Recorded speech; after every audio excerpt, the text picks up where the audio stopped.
Welcome one, welcome all. This is Veteran Crypto with Bullshit and Bourbon, the crypto edition. I had Jeff. Jeff was going to show up. He's a financial advisor, licensed financial advisor, but he had a client that went a little bit late, so he's not going to be able to make it. His silly ass will be here on Sunday though. And Hobus, I'm hoping makes it, but I have not heard from him. So I'm going to cover a couple things that new information that I came across today, and we will go from there. If Hobus shows up, then we'll have a little bit of a conversation. If he doesn't, then we'll end it. So, as those of you that follow me know, one of the projects that I'm very interested in is Casper.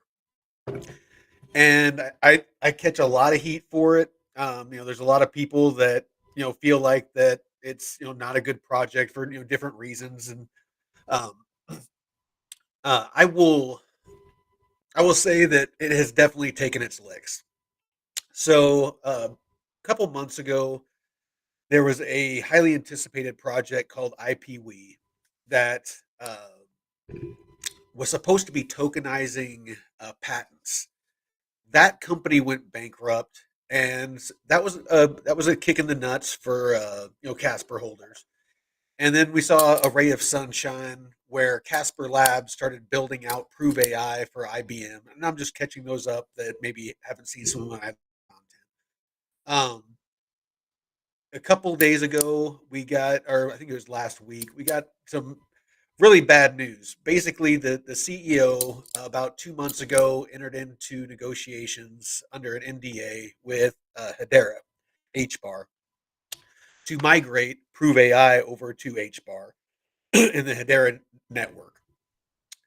Um, that was announced last week and basically kind of rugged the whole community that's been investing in the Casper token.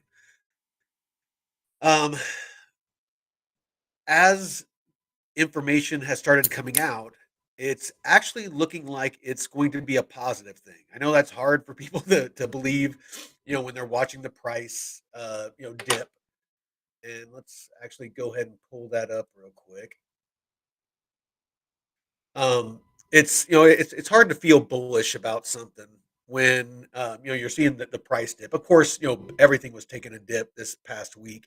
Today, we started seeing some good movement. Let's see. Let's go here. So let's go to Casper. So it's actually doing pretty good today. Everything is seeing some positive movement. But it's good to see that it's not being left behind. I would hate to see it being very flat. You can see over the past 7 days. This is when we got the news. It dropped off. Initially, kind of leveled out a little bit. Had people. I think that they were waiting for their delegated tokens. It takes 14 hours. I think the people were waiting to undelegate. There's another sell off. There was a little bit of a pump. People thinking that we'd seen the bottom, dumped off again, and there was just this slow trickle down over the past week.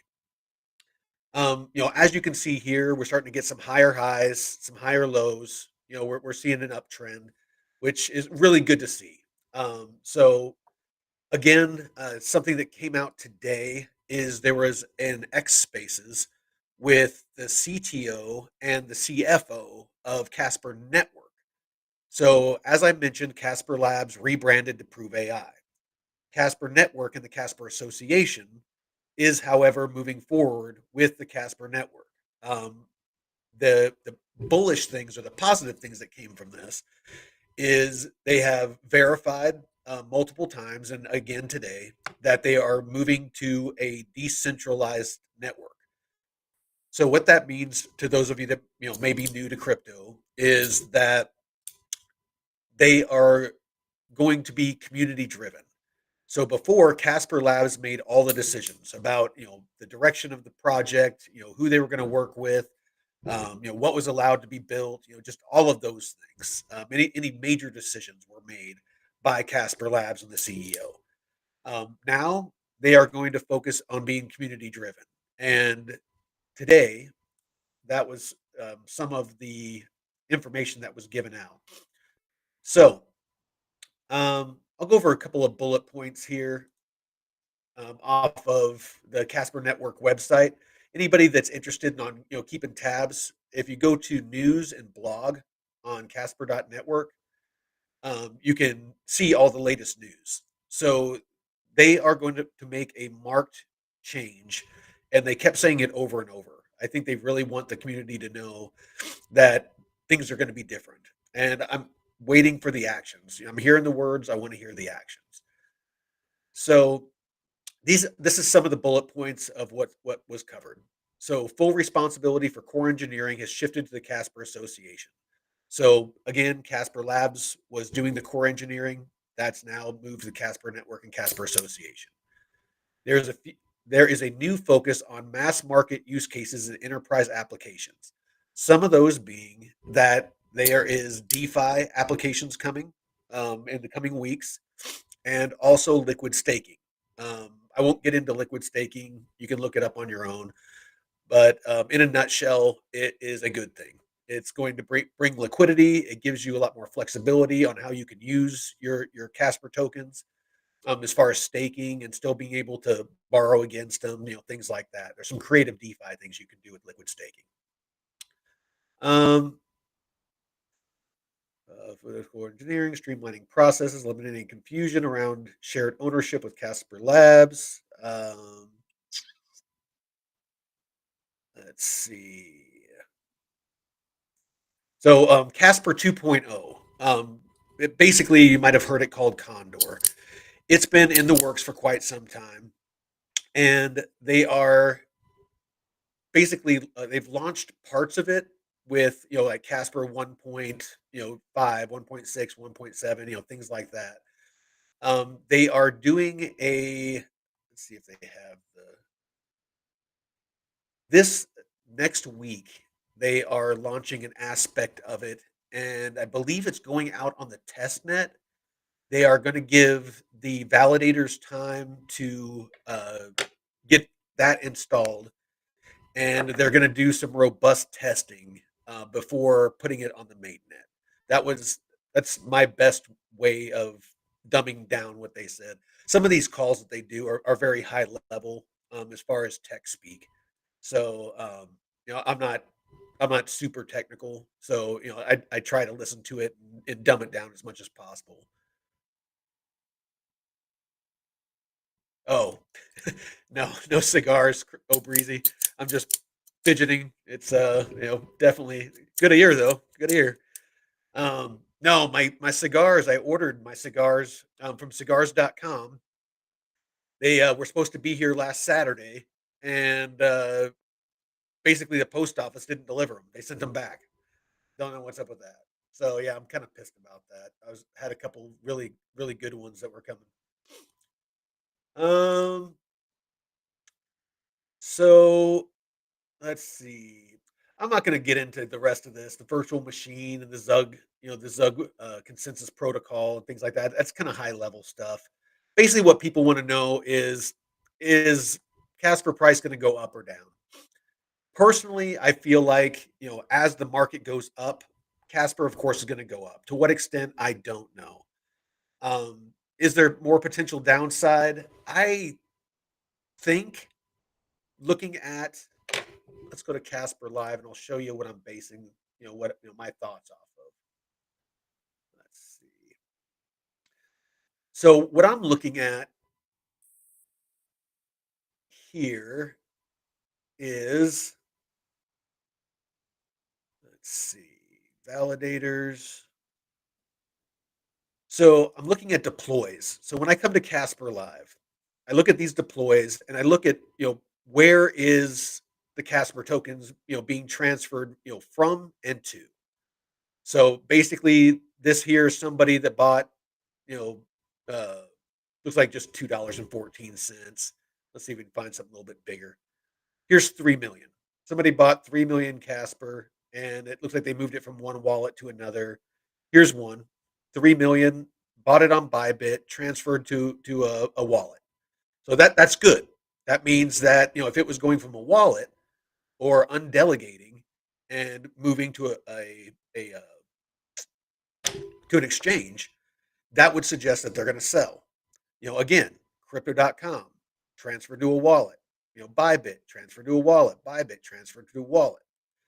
I'm seeing a lot of people buying and transferring to a wallet. Here's one right here, only 66 bucks, but that went from a wallet to crypto.com, uphold to a wallet, um, undelegate, not a lot, so not a huge deal. It might have just been somebody, peeling off some profits or something like that. Nothing wrong with that at all. Um, yeah, but for the most part, looking like people are delegating, which means they're staking it. Um, and looks like they're moving it from exchanges to wallets. So yeah, no, that's what we want to see. That's what's going to stabilize price. Looking at the APY, it's going down, and the reason for that is it is based off of total supply that's locked. So there's almost 50% of the total supply of Casper is delegated to the validators, which is how you earn yield. That's how you earn the 16% um, yield is by delegating your Casper. What's awesome about it is that every 2 hours, it pays out, so it's compounding, which is again, if you know anything about compounding interest, it is like earning on steroids. Um, but anyway, this is all stuff I've covered before. I just want to give people an idea of the temperature right now in the Casper community. There was a lot of people that were in the call asking a lot of really good questions, and so that was also good to see, is that people were taking the time to educate themselves. If somebody wants to sell and move on, I get it. You know, with everything that's going on with Casper, this is a higher risk play, um, with potentially a lot of upside. If you're buying Casper right now, at you know a fraction of a cent, at three quarters of a cent, and it goes up to even 10 cents, you're over 10xing, um, and it's already been at 5 6 cents even in the bear market. So it's potentially could be a 10x, 20x, 50x. Who knows? But me, I have a very nice bag of this, and I plan on holding it for quite a while. My average entry, I'm definitely down. My average entry is around 2 cents. So, do the math. I'm down a little over 50%, but I'm okay with that. I see good things. The decentralized aspect, the aspect that they're going to be more engaged with the community. They're going to be building out DeFi. They're going to be building out Web3, other applications other than just enterprise and other than just one client at a time. I see that as being hugely bullish. So let's see. All right, no hobus. I might cut this short. I just wanted to give a little bit of an update on what was going on with Casper. Let's see. And I will touch very quickly on Bitcoin. I'm not going to say much on it because everybody all day has been talking about it. So there's not a whole lot that can be said. So this is what's going on with the market right now. So Bitcoin, we're on the daily. Obviously over the the past couple days, we've been seeing some good bullish movement. Today, I don't know if you can see it, but we wicked up. So on the daily, I put these blue lines in for those of you that are maybe not into TA, and I'm not an expert, but there's some very basic fundamentals that aren't that hard to grasp. So you have resistance and support.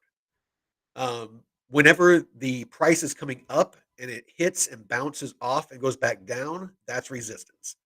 When it's going down, hits and bounces and goes back up, that support.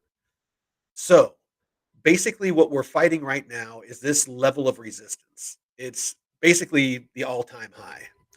It's about 73,800 is where we need to break past. If we can break past and hold past 73,800, then potentially, if the conditions are right, and they were today, I don't know if they still are, we get what's called a short squeeze. And so basically, what that does is it pushes the price even higher, which is what, of course, all of us want to see. Bitcoin pushing past all-time highs is what is going to kick off eventually the altcoins pumping. We want to see Bitcoin take off to new all-time highs, and then Bitcoin dominance start to fall off. People start taking profit from Bitcoin, start putting that because they've seen their profits, take that out of Bitcoin, put it into altcoins, and then that liquidity being injected into those altcoins is going to push that, those altcoins, good altcoins, higher. And for the most part, pretty much, most altcoins will see profit. Others will see more than others. And again, I won't presume to know, which ones those are. Me personally, I'll full transparency on mine, on the bags I'm holding. Hugely bullish on base. So Moonwell and Aerodrome. I bought Aerodrome at just under 50 cents. It's at $1.28 now. So that's how it became my top holding is I put a good amount into Aerodrome before it pumped, and it's been above $2 already. So a lot of potential there. Moonwell is one that I just got into, but I actually sold off a bunch of my other holdings to add to that bag. It is, a much smaller market cap. Fully diluted, it's only half a billion. So, a lot of upside, but potential upside there. And I actually tried it out. You know what? Let's go there and I'll show it to you. I, being new to DeFi, I've been trying to get educated, but being new to DeFi, like Aerodrome, I like it as a project, and I want to learn more about AMMs, automated market makers. But having to put two different holdings, so like USDC and Arrow into it, and you know what is it? Unrealized losses. Basically, to where if the price shifts, one will sell off to keep it balanced. So if you have a stable coin like USDC and you have Arrow that goes up and down in value, if Arrow, this is my understanding, if Arrow goes down, then basically they would sell off USDC to bring your Arrow holdings up equal with it, which potentially, if you cash out while it's doing that, you can lose money. And it can work the other way too. It's, again, my understanding. I It's a little too, you know, high level for me right now because I haven't delved enough into it. So I'm really liking uh, Moonwell. And the reason is, as you can see, I just did a little test here because I wanted to see how it worked. I just threw $10 in. I did it about 2 or 3 days ago, and because of price appreciation, of course, it's up to a dollar or $10.53. Rewards that I've earned so far is about a tenth of a cent. So for a couple of days, do the math, but I'm earning 15% on my arrow. It does fluctuate, but I haven't seen it go below 13 or above 18, I think is what I have seen so far. So, yeah, Moonwell is a very simple way to DeFi. And I see that being a very appealing thing for the masses. There's people that have been in crypto for a long time. A lot of these influencers that are super knowledgeable about blockchain and crypto and DeFi exchanges, and places that you can, earn yield, and, all these, creative ways to use, hot wallets, and to, do, bridge to get airdrops, and, just all this crazy ways that you can earn money. Not everybody has that kind of time, unless it's a 24/7 thing for you, where, it's how you make your living. Not a lot of people are going to be able to take advantage of, all the things that are all the ways to earn. This right here, somebody being able to come to this, with your Coinbase account and your Coinbase wallet. You can connect your Coinbase wallet directly from your account on Coinbase. You don't have to worry about, moving, moving your value, moving your crypto and potentially losing it. You can just, with a couple of clicks, it will just automatically do it without that risk factor of having to potentially lose your money, which I've done it. Anybody in crypto has tried to move crypto, with those complicated addresses, neglected to, check and double check and triple check, or send a test, small test amount. And, I've lost, I think, about $1,500, all in all, with, you know being a little too fast on the trigger with, sending crypto. With Coinbase, my Coinbase wallet, sending this $10 was just a couple of clicks. I didn't have to cut and paste any, addresses or anything like that. It's just seamless. That is going to be what's going to drive the future of crypto and, DeFi, and, for for the masses. These complicated wallets and addresses and stuff like that, that is not going to appeal to the average person out there. Um, Coinbase is really, from what I can see, leading the way when it comes to onboarding the average person into crypto and crypto investing. So, again, Moonwell, I'm very, very bullish on. So, let's see. Let's go back to here. So, and again, Casper, I know people get tired of me talking about Casper, but the tech, you know, the upgradable smart contracts, the modular design of the blockchain to where it can be upgraded, just, small aspects of it. So, like, if somebody builds out something on the Casper blockchain, they don't have to upgrade the whole application at the same time.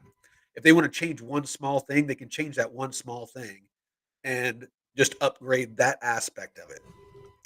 So, there's just a lot of things that I really like about it. Constellation DAG has been pumping the past week or two. We can take a look at that real quick. They just got done. Yeah, see, check this out.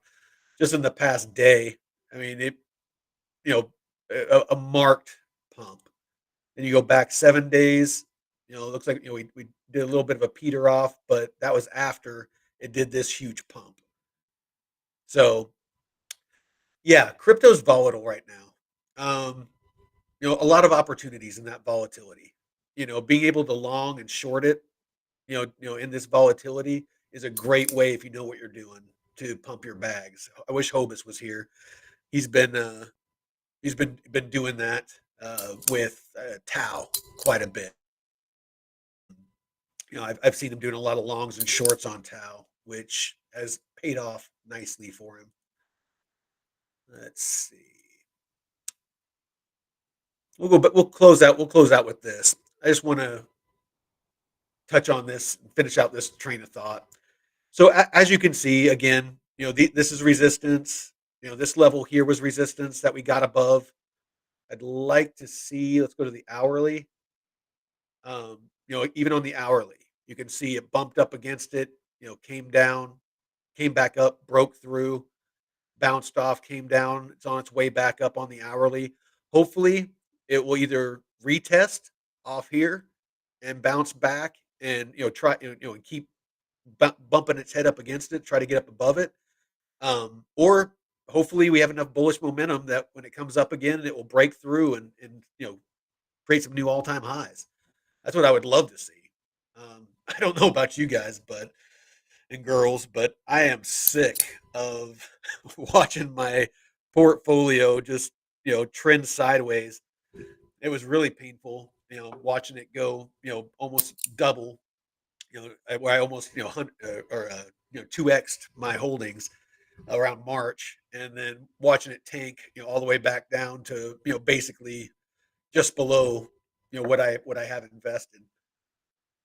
But you can see these levels. So, here on the hourly, it doesn't matter what time frame. It's like you can see this level here is, was support. You know, this level here was resistance, resistance, resistance. Flip to support. Came over. Flip to support. Here again. Resistance, flip to support. Hopefully, we can confirm. And but again, you switch to daily, and those same levels hold true. You got the same resistance, same support. It's there's if you want to get into doing technical analysis, the people that I've found that seem to have the best way to teach and kind of dumb it down is Kelly Kellum on the BitLab Academy, and another one. He's kind of silly, but Jason Casper is a really good dude to listen to, and Sheldon. They call him the sniper. He's on Crypto Banter.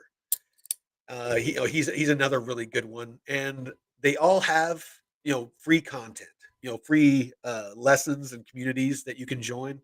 So I highly suggest joining a community, and definitely start small.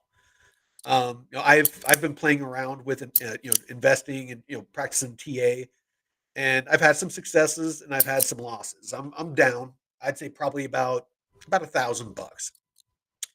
Um, got a little greedy and started going for using leverage, and started trying to hit a couple where I got like a 300% profit, and got a little cocky and started using 20x leverage instead of like 5x or 10x, and got destroyed.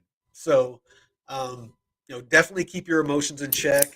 If you do start to delve into and keep your investment small.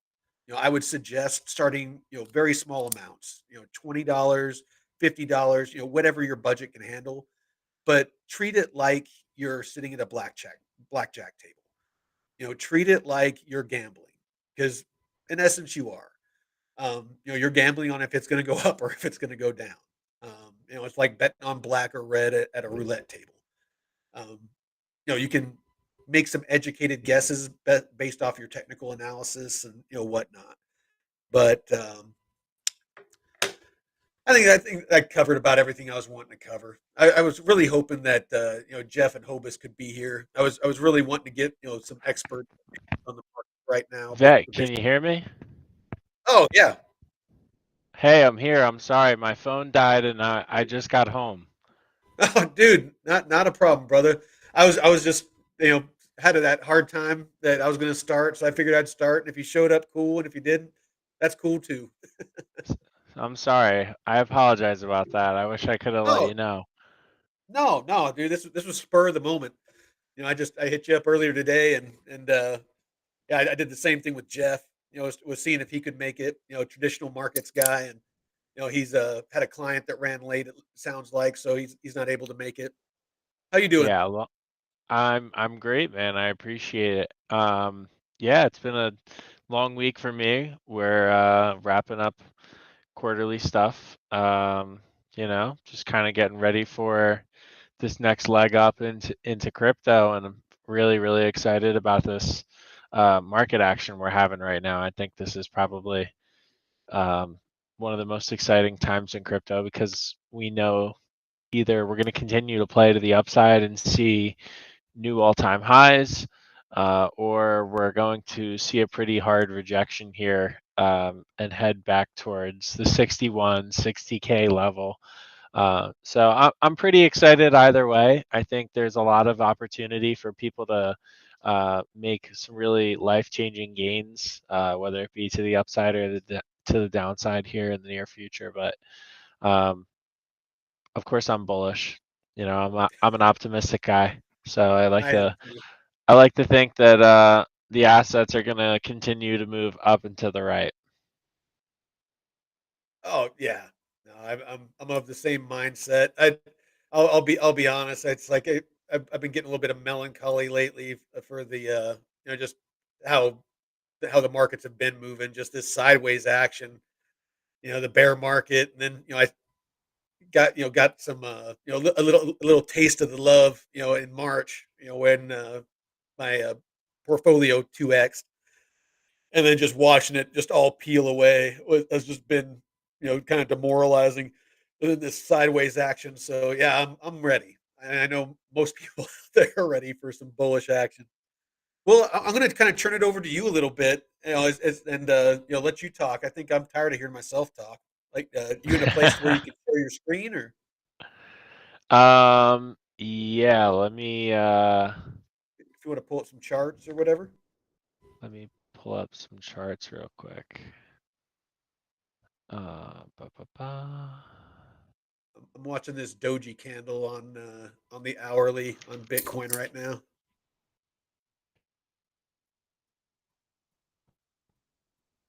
It's like does not know if it wants to go up or down. Let me It's staying above that 71.6 though, which is good. Dogecoin's been pumping. Really, Dogecoin's looking crazy. I think it's because Elon says that if Trump gets elected, he wants to start that DOGE, the Department of basically scaling down the government. Yeah, So it's you keep hearing Doge talked about everywhere. Freaking it's Elon, great. man. Yeah, no, I honestly I think it's really good for Dogecoin to see like it's just gonna benefit from like all this Doge talk. People are just gonna continue to keep saying it and confusing Department of Government Efficiency with Doge. But yes, all right. So I do have a screen up where I can share now if you want me to. Let me Absolutely. Go see. ahead.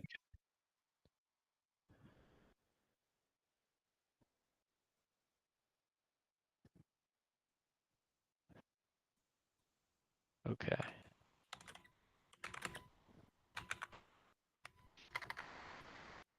All right, so can you guys see this?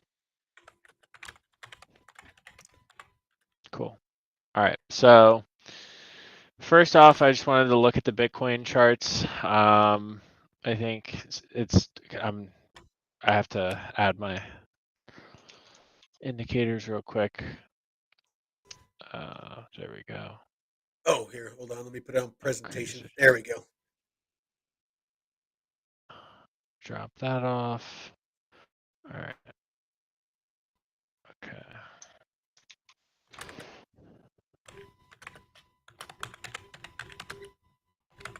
Oh crap. All right. Well, I don't want to go into like all through my email and stuff like that. So we'll just do it the basic way. All right, guys. So here was the previous Bitcoin channel in which we were trading in. As you can see, we've broken out to the upside, came down, beautifully kissed this little area right here, um, immediately rejected off of that point. Closed the candles on the daily chart above that 66K level. So super, super bullish because we were able to essentially like retract this bearish candle back down here. And you can see the next one was very similar as well. Came down and kind of almost kissed that line again. But the bullish buying power was enough to push it back up to close above 66.636 K. So that's really cool. And as you can see today, over the last couple of days, we've had some really bullish buying power. Bitcoin is continuing to be accumulated in a lot of different institutional products right now. It's something that is probably isn't discussed as much as people should talk about like the consumption rate at which these ETFs are really, you know, drawing in new tokens is much more considerable than the rate at which retail is buying them right now. Now, granted, retail will end up owning shares of the ETFs themselves, but I think the conversation about Bitcoin becoming just such a scarce asset, um, it seems like an overplayed conversation, especially with like Michael Saylor and the likes of the Bitcoin maxis. But eventually, there's not going to be enough really to supply a lot of people, and we're going to start seeing like super volatile days. Like eventually, once we get above $100,000, like a 10% move is going to be 10 grand. So, um, And you yeah, and you mean like due to like a supply crunch, right? yeah, it's just like supply is really getting crunched right now. The amount of Bitcoin available on exchanges is just getting crazy low. Um, I it's my first time sharing my screen on this, but um, what's it called?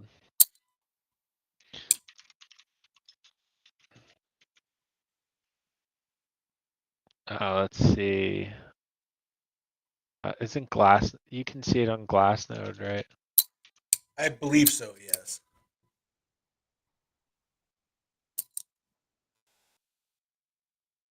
Uh, I Yeah. can't sign Let me see in. if I can find it too. What? Let's see.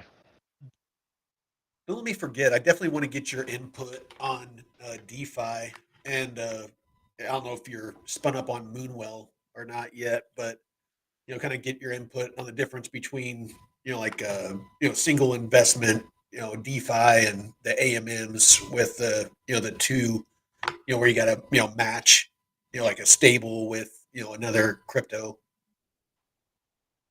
Yeah. No, I'm not a big liquidity pool guy, just for a couple of reasons. Okay. Um, there's a I don't lot of want to get you off different.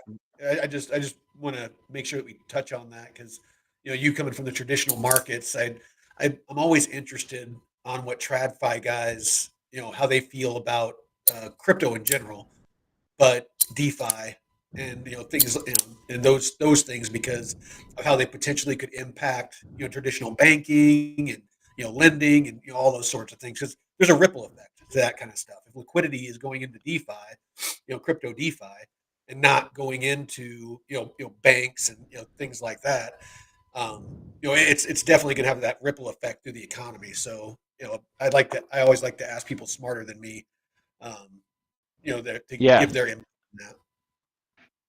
yeah, no, no, it's a really good question, and it's a big conversation. What I like to think is that like stablecoins are a massive part of DeFi. Like as you know, a lot of liquidity pools are based off of stablecoins or based off of native tokens and things like that. But stablecoins have really taken like this global purpose as like essentially your decentralized US dollar checking account. Because when you think about like as a person who's traveled to a handful of different countries in the world, if you try to set up like a bank account in US.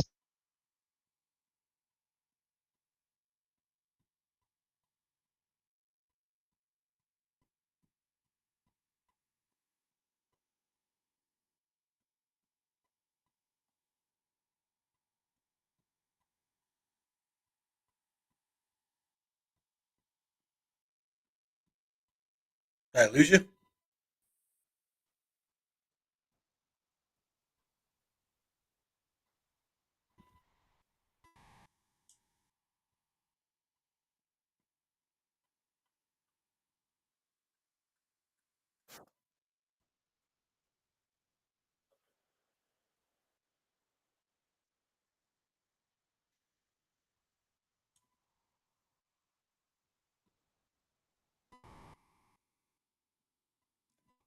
I think I might have lost you.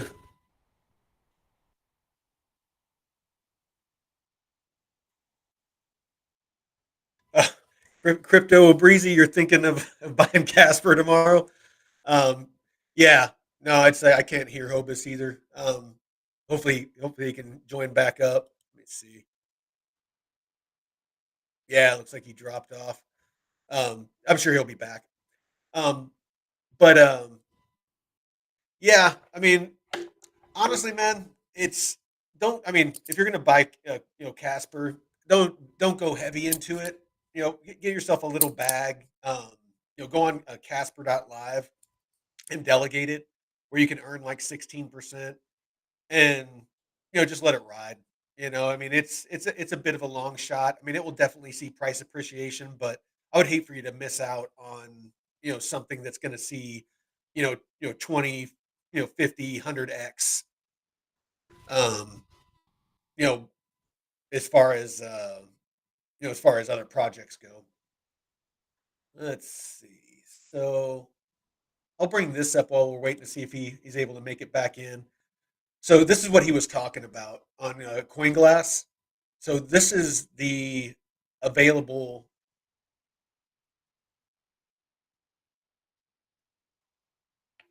Let's see. This is the available Bitcoin on exchanges. So basically, in the past 24 hours, 7 days, and 30 days, it's showing the inflows and outflows off of exchanges. And so you can see what their current balance is, and you can see there's a lot of Bitcoin being moved off exchanges. 30 days, Bitfinex has moved 10,000, almost 10,100 Bitcoin off of the or people have moved it off of that exchange. So seeing a lot more red. Here's the totals. Just today, 6,100's been moved off. Here we go. There's price. Green is the inflows. So yeah, no, there's a lot of Bitcoin being moved off of exchanges. I mean, see all this red, spiking down. That's that's getting moved off. So, well, we'll give we'll give Hobus another minute or two.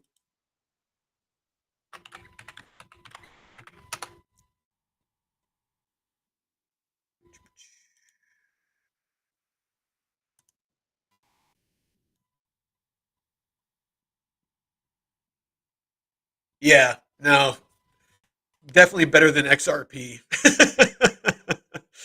I I still believe that XRP is gonna have a good use case. I did, I sold all my XRP, moved it to Arrow and Ondo because I saw them being able to pump more in the short term. And I plan on taking profits and buying back in some XRP, maybe not to the extent that I was in before. It was my largest holding. Um, I just honestly got tired of Ripple, dumping. Anytime the price went up, it seemed like that they dumped, and that's kind of the same thing that was happening with Casper. And what was so frustrating with Casper before, when Casper Labs, they kept on dumping and that's why we saw that just that gradual, grind down. We saw that pump to 5 cents, and then just that quick grind down to 3 cents, and then 2 cents, and then 1 cent. It was 1.5 cents for a while, and then just now we're at 3/4 of a cent. So what seeing them go away is definitely bullish. But yeah, as far as XRP, it's a really high market cap too. So I did buy some Ripple though. I took a couple $1,000s and bought the Ripple pre IPO. So hopefully that pays off for me. But yeah, if all the other crypto takes off and XRP hasn't done anything crazy, I'll probably buy in some of it for a long term hold, especially with the AMMs. Um, since they've gone live, gives you a way to earn with it. So I'll probably wait till the bear market and buy back in on XRP for a long term hold. But I agree with you, O'Breezy. It's there's faster horses. It's I know there's some people that have joked about XRP being a stable coin, and it kind of has acted like one. Oh, hold on. You back, Hobus? Oh, lost you again. Must have like an unstable internet connection.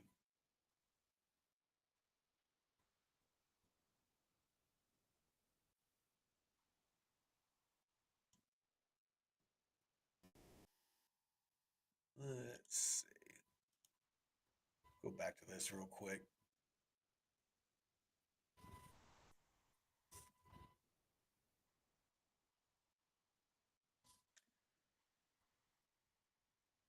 Yeah, I was really wanting to get his input on traditional TradFi and DeFi.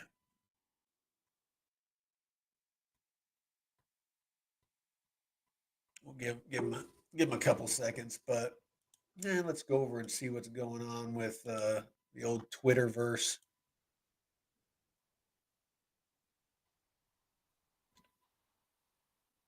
Ah, somebody wearing an FTX T-shirt.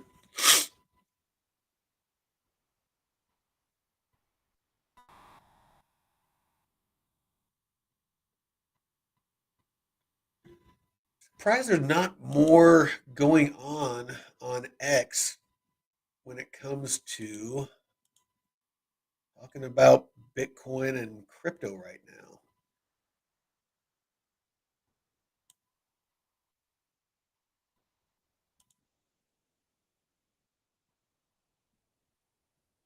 Let's go to the 15-minute. Yeah, well, Breezy, I think I might need to go grab me a Southern Comfort. You know what? While we're waiting to see if Hobus is able to make it back, I'll make me a cocktail. If he's not back by the time my cocktail's done, we'll call this.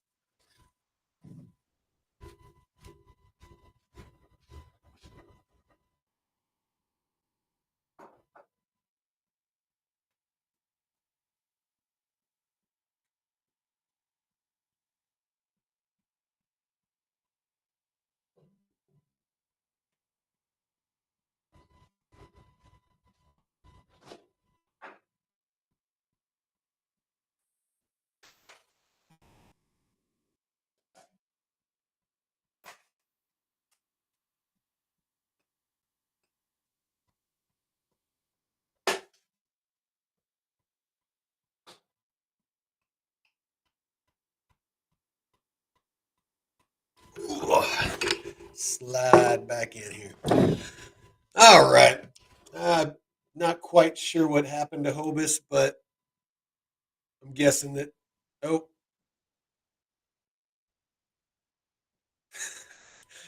looks like he just lost power.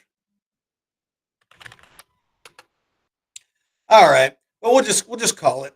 I just like I said wanted to check in and was hoping that we could have the two TradFi guys on and pick their brain a little bit. But anyway, I hope all of you see are watching your bags, see some positive price action, and I hope that you all are doing well. Until next time, Veteran Crypto out.